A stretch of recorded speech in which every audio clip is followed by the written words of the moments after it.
kumikinang. Oliala and Diego Bandido. Ang kwento.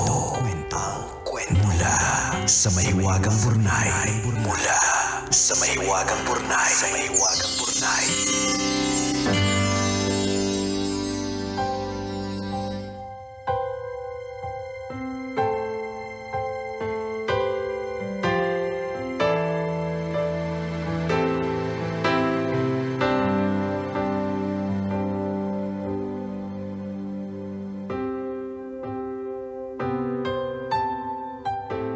Dear kumikinang na tambalang Nicole Yala at Diego Bandido.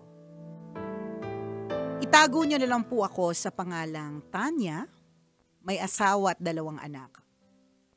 Naisipan ko pong sumulat sa inyo dahil hindi ko na alam kung kanino ako lalapit o magsasabi ng totoo. Dito ko na lang po sa sulat ibubuhos ang lahat. Ayoko na pong itago. Nasasaktan na po ako. Nakakapagod. Ganito po kasi, may trabaho naman po kaming mag-asawa pero kamakailan lang naisipan kong magpautang para kumita ng extra. 20% ang tubo ko sa mga umuutang. Kasi simula ko lang magpautang pero lagi pong ubos yung puhunang pinapaikot ko. Palaging may humihiram at nangangailangan. Yung kapitbahay ko nakagat ng aso, yung kaopisina kong kinapos ng bayad sa renta, yung pinsan ko na kailangan ng pampuno sa matrikula ng anak niya, lahat sila sa akin ang takbo. Maganda ang balik ng tubo. Kaso kasabay ng malaking tubo, sunod-sunod na kamalasan din ang bumalik. Nagsimula nang umorder ako ng bagong cellphone. Sa halip na cellphone ang dumating, sabon ang natanggap ko. Nangyari na yan sa akin, Jigs. Umorder ako ng radyo, sabon din yung natanggap ko. Kasi naman yung radyo, naniwala naman akong merong 87 pesos. Ayan kasi. Ayan kasi, apakatanga, tanda-tanda na. Anyways, nagsimula nung umorder ako ng bagong cellphone. Sa halip na cellphone ang dumating, sabon ang natanggap ko. Hindi ko alam kung iiyak ba ako o tatawa sa kawalang hiyaan ng seller. Hindi ko na nabawi ang perang binayad ko. Nung araw ding yon habang papauwi ako galing sa trabaho, na hold up yung sinasakyan kong jeep. Kakasweldo lang noon, kaya limas ang buong sweldo ko. Nasama na din yung mga bayad sa pautang ko sa opisina. Sa isang kisap mata, yung lahat ng laman ng wallet ko, naglahong parang bula. Akala ko tapos na ang kamalasan ko nung araw na yon. Hindi pa pala. Pagdating ko ng bahay, nalaman ko na namatay yung aso namin. Ang sakit-sakit kasi itinuring namin si Waggle na parte na ng pamilya. Hindi pa ako tapos magluksa sa aso ko, may panibagong unos na naman. Inatake sa puso si Mama at ngayon ay nasa ICU. Napapaisip tuloy ako. Nagsimula lang ang lahat ng kamalasan sa buhay ko nang magpautang ako. Konektado po kaya ito sa pinagdadaanan ko ngayon?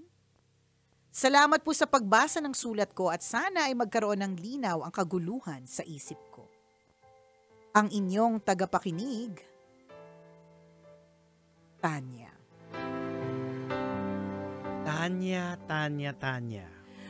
Tanya. Yan. Di ko, ano ba ang rule? Actually, katanungan ko din to eh. Kasi for example, in a way, ako iniisip ko eh, nag-iisip ako, although wala akong biblical standpoint or wala akong babalikan kasi ko naman nabasa. Pero ang iniisip ko lang doon sa POV ng mga nagpapautang, negosyo kasi siya. So parang masama ba yun kung negosyo naman siya? I mean, lahat naman, Jegs, ganito lang yan, di ba? Pinag-uusapan po namin lagi ni Diego yung CPAP. Kung hindi nyo po alam kung ano yung CPAP, ito po yung mga ginagamit ng mga naghihilik. Ayan, Tapos may mga sleep apnea, ganyan. So, pinag-uusapan namin lagi yan. Tapos, shinare ko nga kay Diego na grabe pag dumating sa Pilipinas yung mga instrumento, yung mga aparato, Oo, doble. Doble. Doble na ang presyo. Syempre, in-explain din sa akin nung tinanong ko, bakit doble naman yung presyo? Grabe naman. Di syempre, una, kailangan din naman nila kumita. Oo. Tapos, syempre, may mga tax, meron din mga babayaran. Yun. So, my point is, ultimately, negosyo lang naman yun. Lahat Oo. naman po ng mga binibenta, may patong po yan. Correct. Para lang, masabi natin na kumita lang nga naman, nagpahiram ka ng pera nang wala namang kita. Oo. Ganon. So, Pero ako nakita ko kasi dito, ang taas kasi ng yun siguro, 20%. mamamatay ka doon. Totoo yung 20%, 20% mamamatay ang ka taas nun, doon. Tanya, promise. Correct ka. So, So, yun siguro. Yung feeling mo na nakakatulong ka sa iba, sa totoo lang hindi. Malulubog sila. Ayun. Kasi ikaw, halimbawa ako, wala na akong choice dahil kailangan ko, mangungutang ako kahit alam ko mataas ang tubo. Parang Kasi wala ka ng choice no choice na eh. Meron nga akong kakilala. Ayan na naman. Ayan. Meron akong kakilala mo rin Oo. na doon talaga siya nalubog.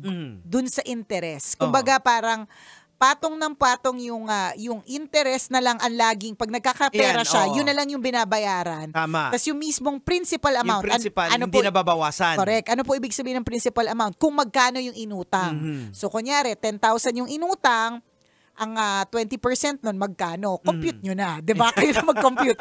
So, pag nagkakapera, ang nababayaran mo lang lagi yung interest. Pero yung Oo. 10,000 na major na utang o yung capital o yung principal na amount, hindi siya nababayaran. Hindi nababawasan.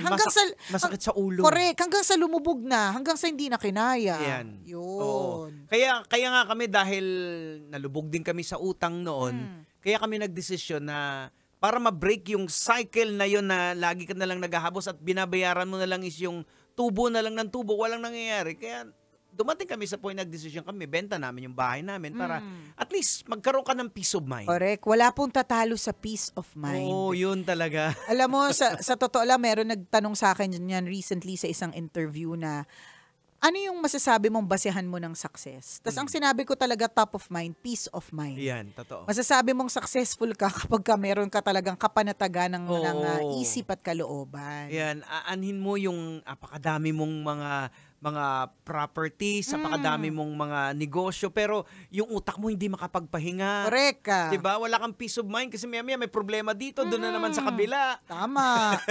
Diba? Kaya maraming mga mayayaman din ang mga nagkakasakit dahil hindi sila nakapagpahinga eh. Totoo. Diba? Ayan. Marami kang ang pera, mahal naman ang sakit mo. Correct. Doon din na ubos. Oo, doon din napupunta. Diba? Kaloka. Kata yun yung nangyayari dito sa kabisyo natin na parang feeling niya, akala niya nakakatulong siya sa iba. Kasi tingnan mo yung mga sitwasyon na sinabi niya, Oo. diba? Kulang sa matrikula, renta ng bahay, yung mga ganun. Yun nga lang masyado kasi siyang malaki. Oo. Though may mga kasi may mga sinasabi din kasi sa Bible na yung ang pagtulong, kumbaga, wag mong i-withhold yung tulong kung kinakailangan ng isang tao, ibigay mo na. Wag mo nang ipagpabukas kung hawak mo naman yung pera. Na pwedeng makatulong talaga Oo, sa kanya. kung tulong talaga. Oo. Pero alam naman natin, Tanya, itong negosyo na pinasok mo, hindi naman talaga para tumulong ka. Oo, Kasi yung kumikita ka 20% na yan, Correct ka. talagang pera talaga yung habol mo dyan. Kaya pinasok mo yung negosyo na yan. And Correct ka. it comes with a price din. Parang ang sabihin natin, hindi naman natin ano na nangyayari. So, ikaw mismo nagtatanong, nararamdaman mo simula nung ano. Nung nangyari. Pero ako, I wouldn't say na, ay, oo, totoo. Kumaga parang ganun. Oo. Maaari rin talaga, ibig sabihin, parang, siya yung mismong parang nag-isip eh. Oo. Ang maganda dito sa'yo, Tanya, is that, may konsensya ka pa. Yan. 'Di ba? Yun eh, na parang, baka nga naman kasi, over na rin. Oo. Diba, ito na naman yung lagi nating sinasabi, lahat po ng sobra ay hindi na maganda. So, sobra yung interest, hindi na maganda.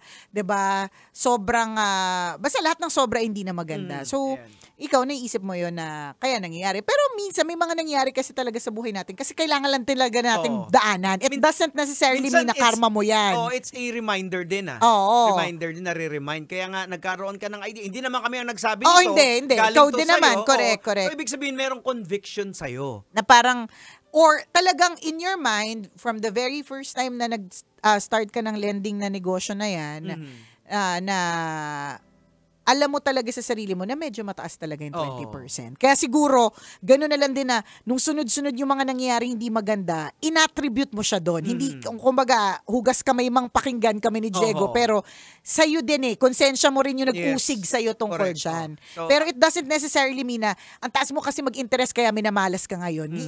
I don't think so. May mga talagang kailangan lang talaga tayo mga daanan na magpapatibay din sa atin. Ganyan. Ayan. So, again, negosyo yung pagpapautang pero dapat yung tama lang din na parang hindi mo na talaga na ma-hostage yung mga tao na again 20% napakalaki. Sobrang laki. Magkano na bang parang normal lang na percentage? Actually, mga 5% kadalasan ba? narinig ko ang 10 nga mataas na Ang 10 na So mga 5 ganyan. Tanungin natin yung kaibigan natin. Tanongin natin yung kaibigan Boss, natin. ilang percent ba dyan, Ilang percent ba dyan? Nang masabi namin may kung kaya.